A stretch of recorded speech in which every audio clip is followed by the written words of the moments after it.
So మీరు అనుకుంటున్నారా నిజంగానే ఎన్కౌంటర్ లోనే ఆయన చనిపోయిండని? లేదు లేదు అంటే హిడ్మా గురించి మనం చాలాసార్లు పలు కథలు విన్నాం.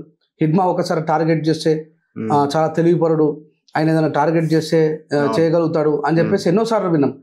అట్లాంటిది ఇప్పుడు ఈ సందర్భంగా మాట్లాడితే కూడా చాలా మంది కోపం వస్తుంది. కానీ ఉమ్మడి రాష్ట్రం ఉన్నప్పుడు ఎంతమంది ఉద్యమకారులని శాంతి చర్చల పేరు మీద పిలిచి తర్వాత టార్గెట్ చేసి చంపలేరన్నా? ఎప్పుడైనా నక్సలైట్ అని నమ్మించి మోసం చేయడమే. సో నేను వాళ్ళని ఏమనంటాను, నా ఉద్దేశం ఏంటంటే అట్లా ప్రాణాలు కోల్పోవడం కంటే ప్రజలలో ఉండి ప్రజాస్వామ్య ఉద్యమాలు నిర్మాణం చేసి అంబేద్కర్ గారు కోరుకున్నట్టు మనమే పోరాటం చేసి అసెంబ్లీలలో పార్లమెంట్లో ఉండాలనేదే నా ఆలోచన. అంటే ఇంకా అక్కడ ఉండి ఇంకా ఫైట్ చేయడం అన్నది కష్ట సాధ్యమే. అంటే ఇప్పుడు